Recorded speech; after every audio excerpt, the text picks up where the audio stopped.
Welcome to Marketplace Network, and this is Acts of the Apostles. My name is Ann Bowman, and I'm going to be your host this week, and I would like to teach something to you this week and share a thought with you as I'm doing on my weekly podcasts for you. This week it's titled, No One Can Make You Feel Bad Without Your Permission. So it says here in the Bible, what shall we then say to these things? Because if God is for us, who can be against us? Okay, so no one can make us feel bad without our permission. Let that sink in for a minute, because you might be sitting there going, but you don't know what my friend said to me. Probably not your friend, but I've had a whole lot of friends who've said things to me. So it's not like I live in a little bubble and I'm coming from a place of perfection. That's so not true. But I do remember being a kid, and all of us were there once. Some of us might be there now. I don't know.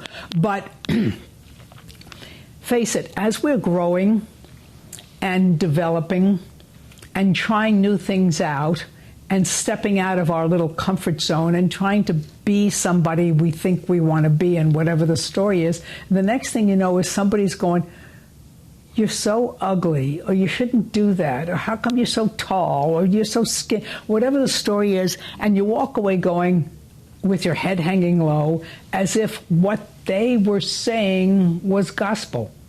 According to who? How? You know, it's funny. Human nature is very funny. 100 people can tell you how great you are and how good you look, or whatever. 100 people. One person comes along and tells you, God, you're ugly. Boom. 100 people's work just went down the drain. Are you kidding me? How come you gave one person all that credibility and 100 people added up to nothing? Because it's human nature. It's human nature to allow negative thoughts, and that's exactly what I'm talking about. Once you do that, you've already sold yourself down the river, and for what reason? What you choose to believe is your choice, but you've got to understand something. The person speaking is no better than you. Remember when we were kids and we try wearing a new outfit? And your friend who's jealous, and you didn't know she was jealous, comes over and says, oh, where'd you get that? That's so whatever. And the same thing happens even now that we're older and a little smarter, one would hope, etc. The bottom line is, it still happens. You allow somebody else to make you feel better or bad about yourself. You have to give them the permission to do that. So where's your defense? Who's your defense? Okay, we know the Lord is. And that's when you have to say, okay, what you're saying makes no difference to me. I don't care who you are. I don't care who you think you are. It's not working. I'm not interested. You look as good as you want to look right now. That's as good as it gets right now. You want to look better? It's up to you. Fix it. Do something. Well, I don't know what to do. Yes, you do. You know what to do, but no one's going to make you feel bad unless you let them. So protect yourself. Protect yourself.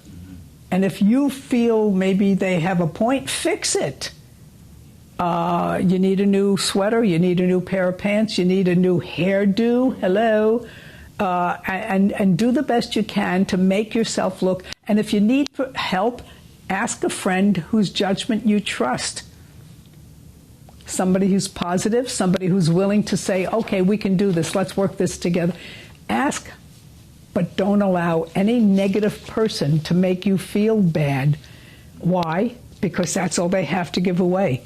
They can't give you something they don't have. So don't give them the permission to make you feel any worse than what you already, what you already do. No, that's not what I meant. Just don't let them go there with you. Yeah. Fight back. If they would phrase it as it says in Ephesians, put on the gird yourself with the Lord's suit of armor. And that's what you need. It's a battle. You need to keep them away from you emotionally, keep them away from you spiritually, keep them away. You do not need anybody in your life who's going to make you feel bad. You need to receive positive messages from other people. Remember that.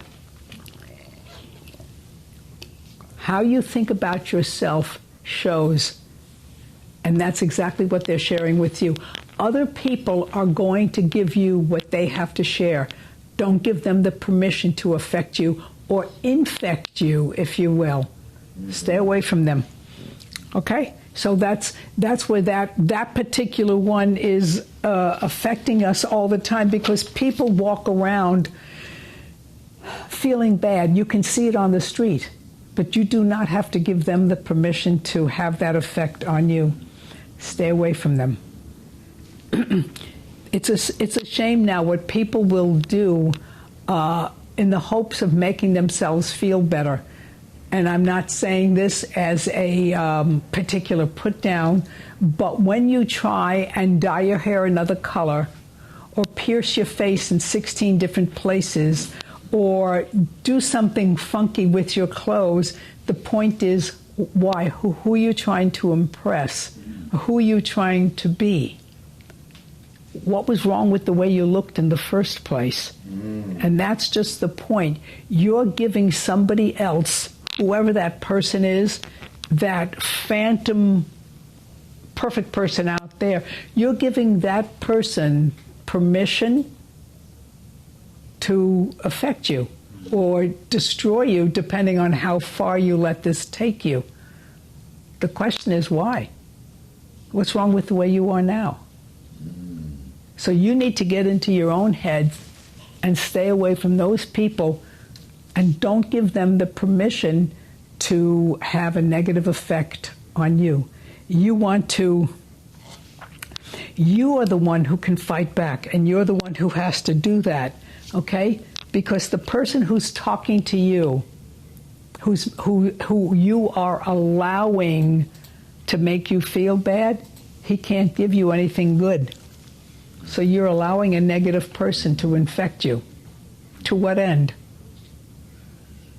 What do you expect to have happen? Put on your suit of armor. Gird yourself and protect yourself and stay away from that person. Okay? So people who don't like themselves will do that. Stay away from them. You know, a lot of times when I do these kinds of teachings, a lot of times you're going to hear the same message repeated in different ways. There's another saying that goes, he who hates himself. Why? Because that's all they have in their heart, and that's all they can give you. That's good. Okay, so in this case, you're giving permission. No one can make you feel bad without your permission, and you're giving your permission to make you feel bad to a person who doesn't like himself in the first place. Does that make sense to you? It doesn't make any sense to me either. And I can tell you, we've all been through that. I can remember when I was in high school, and everybody else, I should say, okay, all the other girls were cuter, and I was tall. I was 5'9.5" in high school, so I felt like I stuck out like a sore thumb. Today, maybe not, but I was a kid a long time ago. A long time ago. That's another story. And I was tall, so I felt awkward. I didn't see myself for who I was, which turned out to be pretty damn good, but that's another story too. So you don't see these things because when you're a kid in high school, you are riddled with insecurities, and it is so easy to be affected by the thoughts that somebody else has. You don't want that. Well, in high school, you don't want it, but you're kind of caught up in it because your self-esteem is developing, and you're really not sure of who you are at that point. So that's a work in progress. But as you get to be older, if you're still stuck allowing the negativity of others to affect you, that's on you. No one can make you feel bad unless you allow them to do it. The sad part is when people tell you how good you look, or how great you are, etc., positive messages are often not received right because they're going, oh, no, I can't be that good. I'm not really that good. Really? Do you think I'm that good? And 100 people can say it, and one person comes along and says something negative, and you're toast. And that's a sad part. So I share those thoughts with you because you're the one who's in charge. You. The one you see in the mirror. That's it. Okay? You're the one who's in charge. No one can make you feel bad. You are fabulous the way you are. And you're looking at me going, yeah, but you don't know me. Okay, it's true, I can't see you. But if you're going to argue with me, why argue with me? Go fix it. Good Lord. Seriously, why are you going to argue with me? I'm not putting you down. I'm just talking to you because that's human nature. You're allowing somebody else to make you feel bad. So I'm going to tell you you're okay and you're going to argue with me? What's that French word? Duh. Don't do that. You can fix that. Good Lord. Go fix it. I don't care what it takes to fix it. You need a haircut? Get one. You want new makeup? Get it. You need to take the pink out of your hair? Do it. Whatever it takes. Fix what you don't like and go on from there. Okay? But no one can make you feel bad about yourself unless you let them. So stop arguing with me. Go argue with yourself and fix what's broken. Okay, so I know the thoughts that are going through your head of, yeah, but I got to do, well, if you got to do something, go do it. But I'm overweight. Well, hello, what's your first thought if you're overweight? Okay, a wise guy answer would be, well, stop eating. No. The smart answer would be, eat wisely. That's good. Eat wisely. And if you are upset about something, a lot of people engage in what they call emotional eating. That's good. You don't want to do that. You have to figure out what's eating you, what's hurting you, and deal with that. Okay? There are so many different ways that you can approach fixing what's broken, but it's up to you to make those things happen. So I am here trying to share a few thoughts with you for you to be able to make sure that you are fighting with all of the tools that you have at your disposal in terms of the kind of weapons that you can use to fight. Honestly, the first weapon that you can use to fight is the word of the Lord. Okay, the word of the Lord does not have any place in the Bible where it says, here's how to diet. So don't look at me and go, how do I lose weight in the Bible? It's not exactly what I'm talking about. But you and I both know when you're talking about the word of the Lord, how he tells you, protect yourself, gird yourself for battle, and figure out what is it that you need to fix so that you feel better about yourself. Because you are the one who is in the trenches and you are the one who is fighting for what it is that you need to do. Okay? So that's what you have to do there. That's completely up to you. So you want to make sure that if no one can make you feel bad without your permission, then surround yourself with people who make you feel good. And then don't look at me and go, yeah, but they're probably just lying to me. No. You can pick better friends than that. You don't have a whole bunch of friends who are lying to you. Really? Get serious. So you want to make sure that the people you have in your life are supportive and loving and caring and can help you achieve those things that you say you want to achieve. But that's where you come in. You're the one who is fighting this. You're the one who is having to do this on your own. Okay, with friends that help. But the bottom line is, once they leave, or once they're not there anymore, the battle's still yours. It's still in here for you to do.